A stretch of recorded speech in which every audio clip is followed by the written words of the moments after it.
Assalamualaikum warahmatullahi wabarakatuh. Kembali lagi di channel True Stories.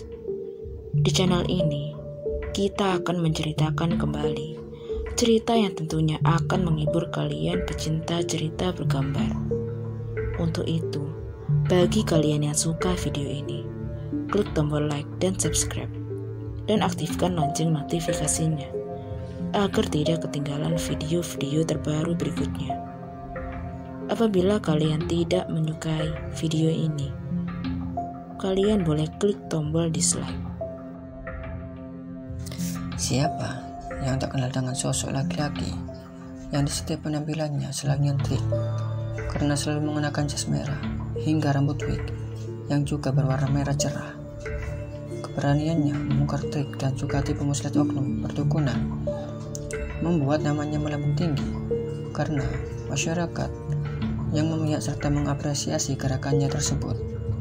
Siapa lagi kalau bukan Marcel Radival yang saat ini tengah ramai diperbincangkan karena kerap mengunggah konten-konten kontroversialnya dan juga berani dalam membongkar rahasia perdukunan yang mengatasnamakan agama. Baru-baru ini dirinya juga ramai diperbincangkan, salah satunya dikarenakan konflik yang memanas akibat mengungkap pengobatan milik Samsudin. Tak hanya itu, belum lama ini juga banyak oknum dukun yang menyerangnya hingga menuntutnya ke kepolisian karena merasa dirugikan. Lantas siapa sebenarnya sosok pesulap merah ini dan apa saja keseruannya? Simak video ini dan selamat datang di channel True Stories. Pesulap merah atau yang memiliki nama panggung Marcel Radival lahir di Tangerang 26 Agustus 1995. Marcel diketahui beragama Islam dan memiliki seorang kakak yang berprofesi sebagai ustadz. Di usianya yang baru menginjak 26 tahun, Marcel dikabarkan tengah menempuh pendidikan di bangku kuliah. Bahkan, dalam beberapa kesempatan, Marcel sempat bercerita bahwa ayahnya adalah sosok purnawirawan polisi. Melalui channel YouTube-nya, Marcel mengungkapkan bahwa keluarganya berasal dari keluarga yang sederhana, di mana orang tuanya memiliki warung sembako yang berada di rumahnya. Di sisi lain, Marcel pernah bekerja membantu orang tua berjualan nugget, sosis, gorengan, dan juga sejenisnya. Saat masih SMK, dari berjualan sosis, ia mengaku dapat menghasilkan 500.000 per bulannya, dan uang tersebut rupanya ia gunakan untuk membeli berbagai alat sulap tanpa sepengetahuan keluarga. Dan sejak saat itu, ia mulai menekuni karirnya sebagai pesulap. Sejak SMK, saat di bangku kelas 2 SMK, ia sempat mengikuti ajang pencarian bakat. Dan di situ pula pertama kali ia muncul di layar kaca. Namun sayangnya, di ajang pencarian bakat itu, ia belum meraih kemenangan. Menurut info yang beredar, di tengah profesinya sebagai pesulap yang saat itu masih sepi job, Marcel juga membantu temannya yang memiliki usaha travel dan membagikan brosur. Namun karena keuangannya yang semakin menipis, ia memutuskan untuk bekerja di sebuah perusahaan di Senayan City Mall sebagai children attendant. Dan tak lama setelah itu, Marcel mendapatkan tawaran pekerjaan sebagai agen asuransi. Profesinya sebagai agen asuransi hanya bertahan selama 5 bulan saja. Namun, ia mengaku mendapatkan banyak ilmu dari pekerjaan tersebut. Bagaimanakah perjalanannya sebagai pesulap yang saat ini melekat pada nama? Setelah lulus sekolah, Marcel tak langsung melanjutkan kuliah karena mempertimbangkan kondisi perekonomian keluarganya yang sulit pada saat itu. Hingga akhirnya, ia nekat berambisi menjadi seorang pesulap dan memasukkan sekitar 15-20 proposal ke supermarket hingga mall di area Tangerang. Dan sejak saat itulah, setelah melalui berbagai pekerjaan, ia akhirnya bekerja di sebuah perusahaan di kawasan Blok M, Jakarta sebagai trainer untuk mengajarkan trik sulap. Saat dia bekerja di perusahaan itu, ia sempat melakukan pertunjukan teater malam bersama dengan karyawan perusahaan itu. Marcel bertemu dengan ketua komunitas cosplay. Setelah pertemuan dengan orang itu, Marcel memutuskan untuk membuat manajemen bersama dan belajar banyak hal seperti make up, Pelajaran yang ia dapatkan dari manajemen tersebut membuat Marcel menemukan ide untuk menciptakan karakter pesulap merah. Hanya bertahan selama 6 bulan, Marcel memutuskan untuk keluar dari perusahaan itu. Diketahui juga, Marcel pernah mengikuti acara Magic Comic pada tahun 2019 yang disiarkan di Indosiar itu. Dia cerita bagaimana prosesnya menjadi seorang pesulap. Ia sendiri mengaku sebagai seorang pesulap yang memiliki sertifikat resmi di bidang metafisik dan juga hipnotis. Ia sendiri mengaku sebagai seorang pesulap yang memiliki sertifikat resmi di bidang metafisik dan juga hipnotis. Ia memulai debutnya pada tahun 2016 dengan membagikan konten yang terkait dengan sulap. Tapi, namanya baru harum setelah memutuskan untuk menyindir dukun dalam konten-kontennya. Untuk kita yang masih percaya dengan hal-hal berbau klinik dan juga istilah orang pintar, konten pesulap merah tentu sangat berani dan juga kontroversial. Bagaimana tidak? Pesulap merah secara terang-terangan membongkar rahasia gelap perdukunan di Indonesia, mulai dari memberitahu trik transfer penyakit dengan media buah kelapa muda, mengeluarkan santet, atau bahkan telur yang berisi silet pada baku dari tubuh korban, bahkan juga sampai trik menggandakan uang. Semua ia bongkar di konten YouTube-nya. Seakan-akan tak ada takutnya.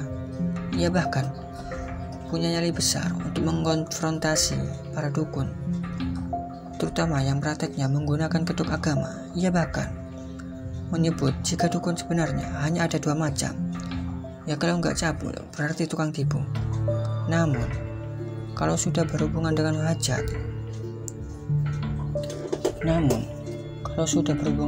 hidup orang lain, mau sebaik apapun dirinya, tetap saja akan ada yang memusuhi.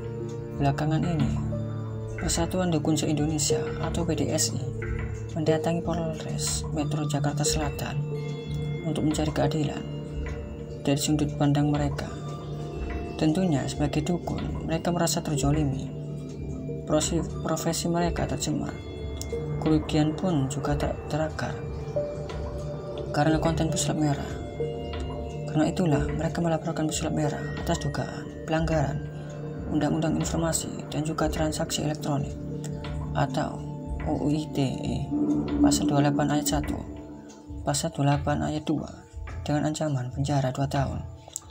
Tidak hanya PDSI, pesulap merah juga digugat langsung oleh Gus Samsudin, seorang yang mengaku paranormal dan juru obat supranatural, sekaligus pemilik padepokan Nurzat Sejati. Padepokan yang bahkan tak mengantongi izin dari pemerintah daerah Blitar di Jawa Timur. Gus Samsudin mengatakan bahwa sulap merah telah memfitnah dirinya dengan membongkar trik perdukunan yang ia jalankan di padepokan. Bahkan ia menuntut uang sebesar 100 miliar karena ulah pesulap merah. Berbuntut menggatnya para klien hingga padepokannya nyaris ditutup. Tokoh seperti pesulap merah adalah bukti tentang bagaimana dunia ini tak akan pernah siap atas kejujuran yang disampaikan dengan apa adanya. Orang-orang yang merasa ladang cuannya digoyang tentu akan bereaksi keras. Pesulap merah bisa menjadi contoh kecil dari ribuan orang yang tak mungkin dan juga tak terdokumentasikan oleh media yang dituntut balik oleh para perusahaan atau kelompok yang berkepentingan.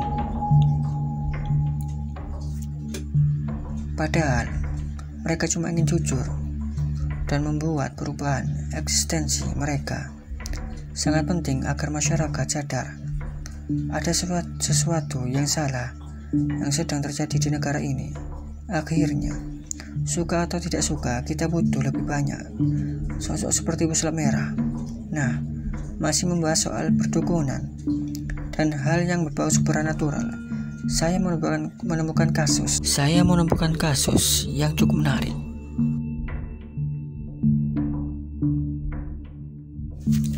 Kasus ini memiliki judul Kisah Tarsan Pembunuh Kebal dari Gorontalo yang tak mempan diberondong 170 peluru. Kasus ini pernah cukup menggemparkan rakyat Indonesia. Bagaimana tidak? Media pemberitaan saat itu menekankan bahwa Si Tarzan tak tumbang walau diberondong dengan 170 peluru.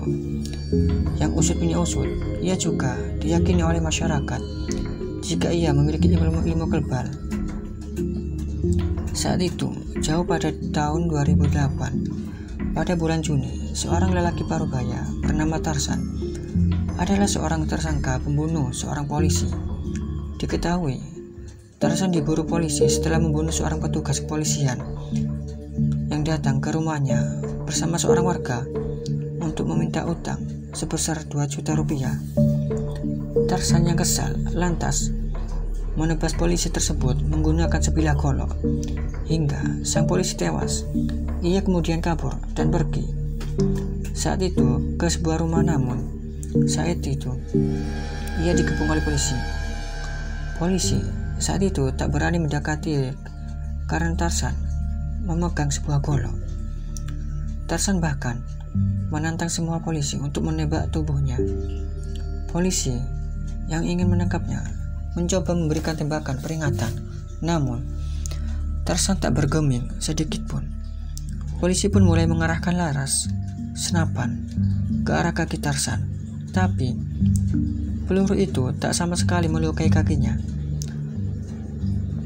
Laras panjang kemudian diarahkan ke dada Tarzan, tapi peluru juga tak mampu menembus kulitnya.